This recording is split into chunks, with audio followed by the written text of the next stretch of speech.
Hi students, welcome to படை defence academy.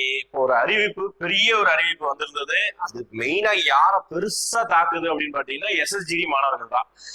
இதுக்கப்புறம் தான் தெரியும் யார் யாருக்கு என்னென்னலாம் ஆக போகுறது விஷயம். ஆனா இப்போ பெரிய பாசிட்டிவ், அக்னிபாத்துல செலக்ட் ஆகி போனவங்க வேலையில இருக்கிறவங்களுக்கு பெரிய பாசிட்டிவ். ஓகேங்களா? பெரிய ஒரு நெகட்டிவ்னா அடுத்து வரக்கூடிய ரெக்ரூட்மெண்ட் ப்ராசஸ், அதுதான் பெரிய நெகட்டிவா இருக்க போகுது. அதை பத்தி சின்னதா ஒரு கிளாரிட்டியான விஷயம். நிறைய பேரு ஒரு விஷயம் வந்தோட ஒரு பதற்றம் இருக்கும் யாரா இருந்தாலும். ஏன்னா நீங்க இந்த எக்ஸாம் படிக்கிறீங்க. ஓகேங்களா? ஒரு விஷயம், ஒரு பெரிய ஒரு பேட் நியூஸா ஒரு விஷயம் வரும்போது ஒரு பெரிய அளவுக்கு நமக்கு மனதுக்கு ஒரு பெரிய பதற்றத்தை ஏற்படுத்தும். ஓகேங்களா? அந்த பதற்றம் பெரிய அளவுக்கு வேணாம். அது ஒரு சின்ன கிளாரிட்டி, எந்த ஒரு விஷயத்தையும் ஒரு புரிதலோட கிளாரிட்டியை கவனிச்சிட்டீங்கன்னா அந்த பயம் இருக்காது. ஓகேங்களா? கொஞ்சம் நிதானமா வீடியோ ஸ்கிப் பண்ணாம கொஞ்சம் கவனிச்சுக்கோங்க. உங்க ஃப்ரெண்ட்ஸுக்கும் இந்த விஷயத்தை ஷேர் பண்ணிக்கோ. ஓகேங்களா? ஃபர்ஸ்ட் நேத்து வந்து இந்த ஒரு நியூஸ் வந்தது. ஓகேங்களா? மினிஸ்ட்ரி ஆஃப் ஹோம் அஃபேர்ஸ்ல இருந்து வந்த நியூஸ் தான் இது. எந்த விதமான ஃபேக்கோ எதுவும் கிடையாது, ஒரிஜினலான நியூஸ் தான். ஓகேங்களா? நேத்தே ஈவினிங்கே வந்துடுச்சு. ஓகேங்களா? அப்ப என்ன விஷயம் அப்படின்னு பாத்தீங்கன்னா, எக்ஸ் அக்னிவீர், ஆல்ரெடி அக்னிவீரா போஸ்டிங் இருக்கிறவங்க எல்லாருக்குமே திருப்பி ஒரு ரிசர்வேஷன் கேட்டகரியா கொடுக்க போறாங்க. அதை பத்தி இதுல இந்த ஒரு அனௌன்ஸ்மெண்ட்ல சொல்லியிருக்காங்க. ஓகேங்களா? என்ன பார்க்கலாமா? எக்ஸ் அக்னிவீர்னா ஆக்சுவலா 2022 தான் அக்னிவீர் முதல் பேட்சா போனாங்க. அவங்க இப்போ அந்த 4 வருஷ பேட்சை முடிச்சு 2026 இப்போ வெளியே வர போறாங்க. அவங்களுடைய வேலை வாய்ப்பு என்ன, அவங்களுக்கு ஒரு செட்டில்மெண்ட் தொகை இருக்குது, அவங்களுக்கு வேலை வாய்ப்பு இருக்குதா இல்லையா, அதை பத்தா இந்த விஷயத்துல சொல்றாங்க. இப்போ எக்ஸ் அக்னிவீர் ஒரு கோட்டாவை உருவாக்கி அதுல போஸ்ட் கான்ஸ்டபிள், ஜிடி அதான் ஜெனரல் டியூட்டி, அதுக்கப்புறம் சிஏபிஎஃப்ல, அதுக்கப்புறம் அசாம் ரைபிள்ல, அதுக்கப்புறம் இந்த இந்த விதமான போஸ்டிங்ல 50% ரிசர்வேஷன். பெரிய ஒரு விஷயம். ஓகேங்களா? அதாவது உதாரணத்துக்கு மொத்தமா ஒரு 30,000 வேகன்சி இருக்குன்னா அதுல 15,000 வேகன்சி இவங்களுக்கு ஒதுக்கிடுறாங்களாம். ஓகேங்களா? நான் இருக்கக்கூடிய பேசிக்கான இன்ஃபர்மேஷன் சொல்றேன். இதுக்குள்ள என்ன விஷயத்த நீங்க கவனிக்கிறீங்கிறத நான் சொல்றேன், கொஞ்சம் பொறுமையா கவனி. ஓகேங்களா? அடுத்து 3 இயர்ஸ் ஏஜ் ரிலாக்சேஷன். ஓகேங்களா? அப்பர் ஏஜ் லிமிட் 3 இயர்ஸ் எல்லாருக்குமே. ஆனா இந்த வருஷம் பேட்ச் வெளியேறாங்க அவங்களுக்கு மட்டும் 5 இயர்ஸ் கொடுத்துருக்காங்க. ஓகே, உதாரணத்துக்கு எஸ்எஸ்ஜிடிக்கு ஓபிசி எடுத்துக்கிட்டீங்கன்னா அவங்களுக்கு வயசு வந்து பாத்தீங்கன்னா 26 முடியும். ஓகேங்களா? அவங்களுக்கு மேலும் ஒரு 3 வருஷம் கொடுத்து அக்னிவீரா இருக்கிறவங்க எல்லாருமே 29 வரைக்கும் எழுதிக்கலாம். அது ஒரு நியூஸ் கொடுத்துருக்காங்க. அடுத்து பெரிய ஒரு விஷயம்னா இதுதான். ஓகேங்களா? எக்ஸம்ஷன்னா அவங்களுக்கு அது கிடையாது. அக்னிவீரர் என்னதான் பிஇடி, பிசிக்கல் ஸ்டாண்டர்ட் டெஸ்ட், அதாவது இவ்வளவு ஹைட் இருக்கணும், இவ்வளவு செஸ்ட் இருக்கணும்னு சொல்லுவாங்கல்ல, அது கிடையாது. ஓகேங்களா? அடுத்து பிசிக்கல் எஃபிஷியன்சி டெஸ்ட், 5 கிலோமீட்டர் ஓடணுமா? ஓகேங்களா? ஃபீமேலா இருந்தீங்கன்னா ஒரு செர்டன் கிலோமீட்டர் ஓடணுமா? அது கிடையாது. அடுத்து பெரிய விஷயம் பாருங்க, ரிட்டன் எக்ஸாமினேஷன் கிடையாது. அப்ப என்ன பேசிஸ்ல இவங்க செலக்ட் பண்ணுவாங்கறத இன்னும் கிளாரிட்டி கொடுக்கல. அதை நீங்க ஞாபகம் வச்சுக்கணும். ஓகேங்களா? இப்ப இந்த 3 விஷயம் யாருக்கு எல்லாம் சொல்லியிருக்காங்க, ஜிடில வரக்கூடியது. இப்ப நீங்க ஒரு புரிதலை எடுத்துக்கணும். ஓகேங்களா? இந்த விஷயத்துல கவனிக்க வேண்டிய விஷயம் என்னன்னா, ஒரு பெரிய நெகட்டிவா இருக்கக்கூடியது வேகன்சி. ஓகேங்களா? இருக்கக்கூடிய மொத்த வேகன்சில 50% ஒரு பெரிய விஷயம். ஓகேங்களா? இதுக்கு முன்னாடி கொடுத்திருந்தாங்க அது 10%, 20% இந்த மாதிரி கொடுத்தாங்க. ஆனா இப்போ 50% கொடுக்க ஆரம்பிச்சிருக்காங்க. ஓகேங்களா? இது ஒரு பெரிய ஒரு பார்க்க வேண்டிய ஒரு விஷயம். ஓகேங்களா? அதே மாதிரி நல்லா யோசிச்சு பாருங்க. உதாரணத்துக்கு நமக்கு இந்த வருஷம் எஸ்எஸ்சி ஜிடி எப்போ வெளியாகும் சொல்லியிருக்காங்கன்னா அக்டோபர் மாசம், டென்டேட்டிவா அக்டோபர் மந்த் நோட்டிபிகேஷன் சொல்றாங்க. ஓகேங்களா? அதே மாதிரி இப்போ பேட்ச்ல அக்னிவீர் பேட்ச்ல இருக்கிறவங்க இந்த வருஷம் எண்டிங்ல வெளியே வருவாங்க, இல்லைன்னா அடுத்த வருஷம் தான் வெளியே வருவாங்க. இன்னைக்கு இந்த வருஷமே வர கொஞ்சம் வாய்ப்பு கம்மி தான். அடுத்த வருஷம் தான் வெளியே ஆவாங்க. ஓகேங்களா?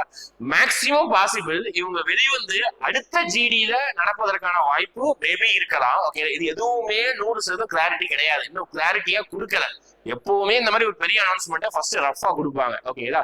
அதுக்கப்புறம் தான் டீட்டெயிலான அனௌன்ஸ்மெண்ட் அடுத்தடுத்தா வரும். ஓகேங்களா? அப்ப இந்த இடத்துல இன்னும் பேட்சை விட்டு வெளியே வரல. ஓகேங்களா? இவங்க அக்னிவீர் போஸ்டிங் இருக்கிறவங்க பேட்சை விட்டு வெளியே வந்ததுக்கு அப்புறம் தான் அக்னிவீர். ஏன்னா இப்போதைக்கு அவங்க அக்னிவீர், அவங்க வெளியே வந்ததுக்கு அப்புறம் தான் அவங்க எக்ஸ் அக்னிவீர். ஓகேங்களா? மேபி அவங்க வெளிவரதுக்குள்ள நமக்கு இந்த எஸ்எஸ்ஜிடி அக்டோபர் மாசம் சொன்ன டேட்ல இந்த நோட்டிபிகேஷன் வெளியே ஆயிடுச்சுன்னா, மேபி வெளியே ஆயிடுச்சுன்னா கண்டிப்பா வந்து இந்த விஷயம் அவங்களுக்கு பொருத்தமாகாது. இதுலயும் என்ன ட்விஸ்டா இருக்கலாம்னா, மேபி சீக்கிரமா அவங்க என்ன பண்ணிடலாம், போஸ்டிங்ல இருக்கும் போதே அப்ளை பண்ணுவதற்கான வாய்ப்பு இருக்குது. ஆனா இந்த கோட்டா, இந்த ரிசர்வேஷன் எல்லாம் எப்படி அப்ளை பண்ண போறாங்க, இது எல்லாத்தையும் குறித்து அப்கமிங் அடுத்தடுத்து கிளாரிட்டி கொடுக்கும் போதுதான் தெரியும். ஓகேங்களா? அதனால நான் திருப்பி சொல்றது, நிறைய விஷயத்த பயப்படக்கூடாது. ஓகே, நான் திருப்பி சொன்னேன், நிறைய பேர்கிட்ட நேரடியாக நான் சொல்லியிருக்கேன். ஒரு எக்ஸாமுக்குன்னு ஒரு விஷயத்த படிக்க வந்திருக்கோம்னா நிறைய கஷ்டங்களை தாண்டி தான் வருவோம். நமக்கு பர்சனலா நிறைய கஷ்டமான சுச்சுவேஷன் நடக்கும். அதை தாண்டி நம்ம எந்த எக்ஸாம் படிக்க போறோமோ அதுல நிறைய மாற்றம் கொண்டு வந்து அது நமக்கு நிறைய டிஸ்அட்வான்டேஜா இருக்கும். ஓகேங்களா? அதுக்குன்னு எக்ஸாமே இல்லைன்னு சொல்லல.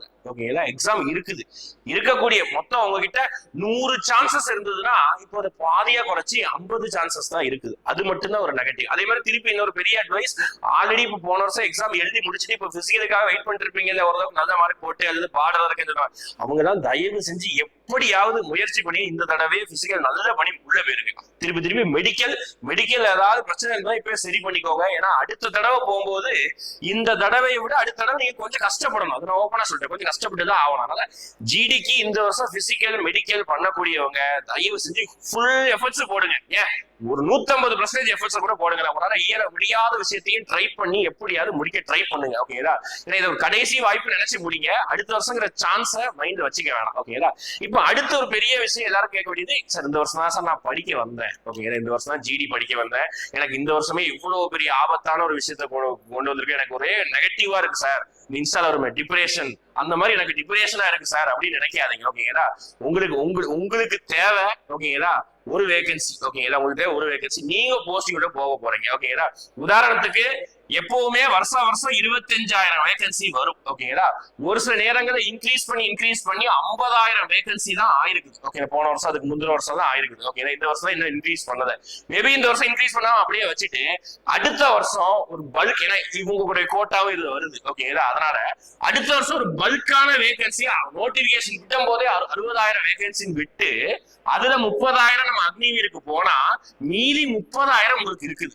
ஓகேங்களா. இதெல்லாம் நம்ம பேசுறபடி நடந்தால் ஓகேங்களா 60,000 ஒரு பெரிய வேகன்சி தான். இது வரைக்கும் நோட்டிபிகேஷன் விடும் போதே அவ்வளவு பெரிய நம்பர் விட்டது இல்லை. ஓகேங்களா. ஏன்னா இது கண்டிப்பா இந்த மாணவர்களுக்கு நெகட்டிவா இருக்கும். ஓகேங்களா. ஆல்ரெடி இருக்கக்கூடிய போராட்டத்தோட இந்த போராட்டம் எல்லாம் கண்டிப்பா மாணவர்கள் மைண்ட் செட் ஒரு நெகட்டிவான பிம்பத்தை உருவாக்கும். அதனால மேபி இந்த இதை டேக்கிள் பண்றதுக்காக அரசாங்கம் வெளியிடும் போது ஒரு பல்க் வேகன்சி அங்க கொட்டி தான் கிடக்குது. உண்மையாவே டிஃபென்ஸ்ல நிறைய வேகன்சி இருக்கு, நினைச்சா இந்த வேகன்சி விடலாம். அப்படி விட்டாங்கன்னா திருப்பி இந்த வருஷம் என்ன வேகன்சி இருந்ததோ அதை விட கொஞ்சம் அதிகமா தான் நமக்கு ஓப்பன் கேட்டகரிக்கு இருக்குது. ஓகேங்களா. அதனால திருப்பி நிறைய பயப்பட வேணாம். ஓகேங்களா. ஒண்ணு.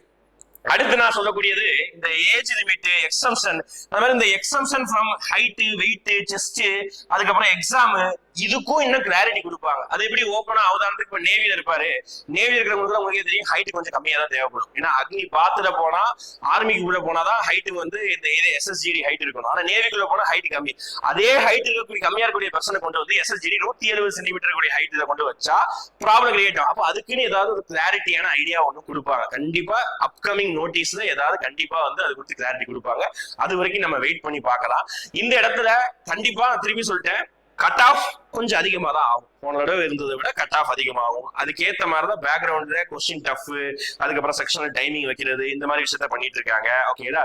வேகன்சி கம்மியா இருக்கும் போது படிக்கக்கூடிய மாணவர்களோட எண்ணிக்கையும் கண்டிப்பா ஒவ்வொரு வருஷம் அதிகமாயிட்டு தான் இருக்கு. போன வருஷம் 10 லட்சம் பேர் எக்ஸாம் படிச்சாலும் இந்த வருஷம் 12-13 லட்சம் படிக்க தான் போறாங்க. ஓகேங்களா. அதனால காம்படிஷன் அதிகம், கட் ஆஃபும் அதிகம். அதுக்கேற்ற மாதிரி நம்மளுடைய ஃபுல் எஃபர்ட்ஸா போடணும். ஓகேங்களா. இது பெரிய பாசிட்டிவ் யாருன்னா அக்னிபாத்ல இருந்து வெளியே வரவங்களுக்கு பெரிய பாசிட்டிவ், அதை மாற்றுக்கிறது கிடையாது. ஓகேங்களா.